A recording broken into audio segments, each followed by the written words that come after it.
తాకట్లో ఉన్న మీ బంగారాన్ని విడిపించి ఆ రోజు ఆన్లైన్ రేటుకి కొంటాం. Sharma gold company.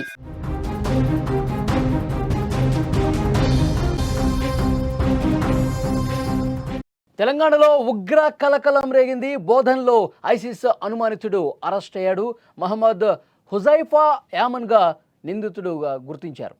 రాంచీ ఉగ్రవాది ఇచ్చిన సమాచారంతో ఈ ఆపరేషన్ చేశారు. ఎన్ఐఏ, ఢిల్లీ పోలీసులు సంయుక్తంగా దాడులు చేస్తే ఎయిర్ పిస్తోల్ అలాగే డిజిటల్ సామాగ్రి కూడా స్వాధీనం చేసుకున్నట్టుగా తెలుస్తోంది. కోర్టులో హాజరుపరిచి ఢిల్లీకి తరలించారు. స్లీపర్ సెల్స్పై దర్యాప్తు సంస్థలు ప్రస్తుతం ఫోకస్ పెంచిన పరిస్థితి ఉంది. దేశంలో ఉగ్రవాదుల కదలికలు మళ్లీ కనిపిస్తున్నాయి. దేశ రాజధాని ఢిల్లీలో ఒక ఐసిస్ అనుమానితుడు అరెస్టుతో మొదలైన ఈ ఆపరేషన్ దేశవ్యాప్తంగా పలు రాష్ట్రాలకు విస్తరించింది. పోలీసులు చేసిన దాడుల్లో 8 మందికి పైగా అనుమానితులు పోలీసుల అదుపులోకి వెళ్లారు. ముఖ్యంగా తెలుగు రాష్ట్రాల్లో మరొకసారి ఉగ్రవాదుల కలకలం కనిపించింది. దేశవ్యాప్తంగా సాగుతున్న ఉగ్రవాద నిరోధక ఆపరేషన్స్లో భాగంగా తెలంగాణలోని నిజామాబాద్ జిల్లా బోధన పట్టణంలో ఒక అనుమానితుడి అరెస్టు సంచలనంగా మారింది. ఈ ఒక్క అరెస్టుతోనే తెలుగు రాష్ట్రాల్లో ఉగ్రవాద నెట్వర్క్ల మూలాలు ఎంత లోతుల్లోకి వెళ్ళాయనేది కూడా అర్థమవుతోంది.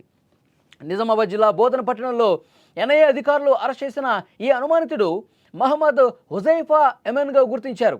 బోధన్ బైపాస్ రోడ్లోని అనీషానగర్ వాసి అయిన ఇతను స్థానికంగా బీఫార్మసీ 3rd ఇయర్ చదువుతున్నాడు.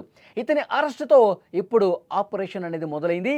ఐసిస్తో సంబంధాలు కలిగి ఉన్నట్లుగా అనుమానిస్తున్నారు ఇతన్ని పట్టుకునేందుకు ఎన్ఐఏ, పాటియాలా పోలీసులు 2 టీములుగా విడిపోయి దాడులు చేశారు.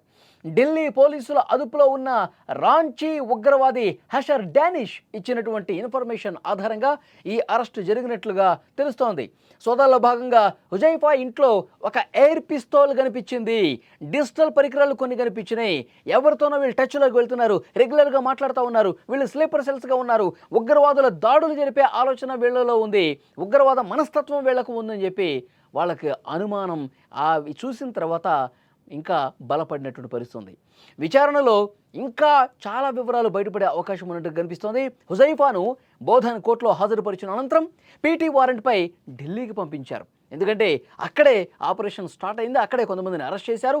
ఈ నేపథ్యంలో అక్కడికి తీసుకువెళ్ళి ఎవరైతే ఇన్ఫర్మేషన్ ఇస్తే ఇతన్ని పట్టుకున్నారో, ఇతన్ని అరెస్ట్ చేశారో, సో వాళ్ళని ఎదురెదురుగా కూర్చోబెట్టి మరికొన్ని అంశాలను లోతుగా విచారించే అవకాశం కనిపిస్తోంది. ఈ అరెస్టుతో దేశంలో ఉగ్రవాద నెట్వర్క్ ఎంత లోతుగా పాతుకుపోయిందన్న విషయం వెలుగులోకి వచ్చింది. నిజానికి తెలుగు రాష్ట్రాల్లో ఉగ్రవాదుల కదలికలు ఈ మధ్యకాలంలో ఎక్కువగా కనిపిస్తున్నాయి. హైదరాబాద్ పాత బస్తీలో ఐసిస్ సానుభూతి పరులను అరెస్ట్ చేసిన ఘటనలు గతంలో ఉన్నాయి. అలాగే ఆన్లైన్ ద్వారా యువతను టెర్రరిజం వైపు ఆకర్షించేందుకు జరుగుతున్న ప్రయత్నాలు కూడా నిఘా సంస్థలు ఎప్పటికప్పుడు భగ్నం చేస్తున్నాయి. కేవలం పాత బస్తీలోనే, హైదరాబాద్లోనే కొన్ని చోట్ల కనిపించేవి ఇప్పుడు చుట్టుపక్కల జిల్లాలో కూడా వ్యాపిస్తున్న పరిస్థితి ఉంది. ఇప్పుడు బోధనలో కనిపించింది, గతంలో ఒకసారి కర్నూలులో కూడా కనిపించింది. అంటే రాజధాని నగరాలు కాకుండా చుట్టుపక్కల ఉన్నటువంటి మిగతా జిల్లాలు, ద్వితీయ శ్రేణి నగరాలు, పట్టణాలు కూడా ఇది వ్యాపిస్తోందని చెప్పి ఇన్వెస్టిగేషన్లో బయటపడుతోంది. ఆంధ్రప్రదేశ్లో ఉగ్ర కదలికలు పెరిగిన పరిస్థితి ఉంది. గతంలో విజయనగరంలో కూడా ఐసిస్ స్లీపర్ సెల్ కుట్రలను భద్రతా ఏజెన్సీలు ఛేదించాయి. సౌదీ అరేబియా నుంచి ఆదేశాలు తీసుకుంటూ బాంబు పేలుళ్లకు ప్లాన్ చేసుకున్నట్లు ఆ కేసులో బయటపడింది. సిరాజ్ ఉర్ రెహమాన్ అనే యువకుణ్ణి అరెస్ట్ చేయగా అతనిచ్చిన సమాచారం మేరకు సయ్యద్ సమీర్ అనే వ్యక్తిని కూడా పోలీసులు పట్టుకున్నారు. వారి నుంచి పేలుడు పదార్థాలు తయారు చేసే ముడి సరుకును కూడా స్వాధీనం చేసుకున్నటువంటి పరిస్థితి ఉంది. కాబట్టి రాయచోట్లో విషయం ఒకసారి మనం పరిశీలిస్తే 2 మోస్ట్ వాంటెడ్ ఉగ్రవాదుల్ని అరెస్ట్ చేసిన ఘటన కూడా వెలుగులోకి వచ్చింది. తమిళనాడుకు చెందిన ఈ ఉగ్రవాదులు 2 దశాబ్దాలుగా పరారీలో ఉన్నారు. సత్యసాయి జిల్లా ధర్మవరంలో కూడా నూర్ అనే వ్యక్తిని పోలీసులు అదుపులోకి తీసుకున్న పరిస్థితి ఉంది. పాకిస్తాన్ ఉగ్రవాద సంస్థలతో ఇతనికి సంబంధాలు ఉన్నట్టుగా అనుమానిస్తూ ఉన్నారు. ఇలా వరుస ఘటనలు చూస్తే తెలుగు రాష్ట్రాల్లోని పట్టణాలు, నగరాలు ఉగ్రవాద కార్యకలాపాలకు అడ్డాగా మారుతున్నటువంటి పరిస్థితి ఉంది. సురక్షిత స్థావరాలుగా వాళ్ళు మార్చుకుంటున్నటువంటి పరిస్థితి ఉంది. ఈ నేపథ్యంలో పోలీసులు, దర్యాప్తు సంస్థలు నిఘాని తీవ్రం చేసినటువంటి పరిస్థితి ఉంది. ముఖ్యంగా యువత ఉగ్రవాదం వైపు ఆకర్షితులు కాకుండా జాగ్రత్త తీసుకోవాలని సూచిస్తున్నారు. భద్రతా ఏజెన్సీలు ఎప్పటికప్పుడు అప్రమత్తంగా ఉండాలి. ఉగ్రవాద కుట్రలను భగ్నం చేయాలని ఇలాంటి సీరియస్ ఆపరేషన్ చేస్తూ ఉన్నాయి. సైలెంట్గా వచ్చి ఆపరేషన్ చేసి ఎవరు ఈ విధంగా ఉగ్రవాదం వైపు మళ్ళుతున్నారు, ఎవరు ఉగ్రవాదుల ఆదేశాలు తీసుకుంటా ఉన్నారు, విదేశాల్లో ఉన్నటువంటి వాళ్ళ ఆదేశాల ప్రకారం ఎవరు నడుచుకుంటా ఉన్నారు, ఉగ్రవాద భావజాలానికి ఎవరు ఆకర్షితులయ్యారు, వాళ్ళ ఇంట్లో ఏ విధంగా పరికరాలు ఉన్నాయి, వాళ్ళతో ఏ రకంగా వాళ్ళు కాంటాక్ట్లోకి వెళ్తూ ఉన్నారు, ఇవన్నీ కూడా చాలా నిశితంగా పరిశీలించిన తర్వాత కొన్ని ఆధారాలు తీసుకున్న తర్వాత అవి నిజమే అని చెప్పి నిర్ధారించుకున్న తర్వాత ఇలాంటి సైలెంట్ ఆపరేషన్ చేసి ఎన్ఐఏ స్థానిక పోలీసు యంత్రాంగం కలిసి ఒక టీమ్గా ఏర్పడి వీళ్ళ కుట్రలను భగ్నం చేసిన పరిస్థితి ఉంది. అంటే వీళ్ళు కూడా ఇక్కడ వరకు రారులే, ఎక్కడో మారుమూల నుండి పట్టణాలు గ్రామాల్లోకి వచ్చి మనల్ని తనిఖీ చేసి మనల్ని పట్టుకోరులే అని వాళ్ళు భావిస్తూ ఉంటారు. కానీ ఇన్వెస్టిగేషన్స్ ఎంత లోతుల్లోకి వెళ్ళినా, ఎక్కడ దాక్కున్నా, ఏ కలుగులో ఉన్నా సరే వాళ్ళందరినీ కూడా మెడపట్టుకుని బయటకు లాగే పరిస్థితి ఉంటుంది. అంత సీరియస్ సిన్సియర్ ఇన్వెస్టిగేషన్స్ అనేవి జరిగే పరిస్థితి ఉంది. ఇక్కడ ధర్మవరంలో కావచ్చు, అనంతపురంలో కావచ్చు, తర్వాత రాయచోటిలో కావచ్చు, ఎక్కడ ఉగ్రవాద కదలికలు ఉన్నా నిఘా సంస్థలు ఒక కంట కనిపెడుతూనే ఉంటాయి. విదేశాలకు ఎవరెవరు ఏం చాట్ పంపిస్తూ ఉన్నారు, అనుమానితుల జాబితా బయటకు తీస్తూ ఉంటారు. ఉగ్రవాద లింకులకు సంబంధించిన జాబితా వెలుగులోకి తీసుకొస్తూ ఉంటారు. వాటిని నిశితంగా పరిశీలిస్తూ ఉంటారు.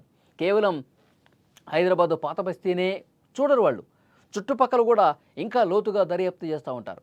ఇంకా ఎవరైనా అనుమానాస్పదంగా కనిపిస్తూ ఉన్నారు, అనుమానాస్పదంగా వాళ్ళ కదలికలు ఉన్నాయా, వాళ్ళు రెగ్యులర్గా ఎలాంటి వ్యక్తులతో మాట్లాడుతూ ఉన్నారు, ఏ విధంగా మాట్లాడుతూ ఉన్నారు, ఏం చాట్ చేస్తూ ఉన్నారు, అందులో వాళ్ళు కోడ్ భాషను ఉపయోగించి ఈ విధంగా దాడులకు పాల్పడే పరిస్థితుంది. ఆ కోడ్ భాష నిజంగా వాడుతూ ఉన్నారా, దాని వెనకాల అర్థం ఏంటి, ఇవన్నీ కూడా కొన్ని రోజుల పాటు నిశితంగా గమనించి పరిశీలించి నిజమని నిర్ధారించుకున్న తర్వాత ఈ విధంగా వాళ్ళకి సంబంధించిన ఇళ్లలో సోదాలు చేసి వాస్తవాలు వెలుగుకు తీసుకొస్తున్నారు. ఇప్పుడు ఒక అనుమానితుడిని పట్టుకున్నారు, అతను నేరుగా ఢిల్లీకి తీసుకెళ్లిన పరిస్థితి, అక్కడ మరింత లోతుగా విచారణ జరిపే అవకాశం ఉంది.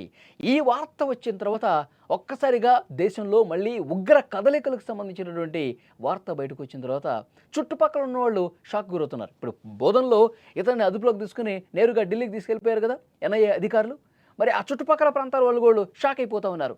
అరే ఇతను మన ఫ్రెండ్ కదా, అరే ఇతను మన ఇంటి పక్కన ఉంటాడు కదా, అరే ఇతను ఇలాంటి పరిస్థితి, ఇలాంటి ఉగ్రవాదులతో మాట్లాడుతూ ఉన్నాడా, ఇలాంటి మైండ్ సెట్తో ఉన్నాడా, ఇతను ఒక ఉగ్రవాదిగా తయారవుతా ఉన్నాడా అని చెప్పి చుట్టుపక్కల ఉన్న వాళ్ళు కూడా షాక్ అయిపోయే పరిస్థితి ఉంది.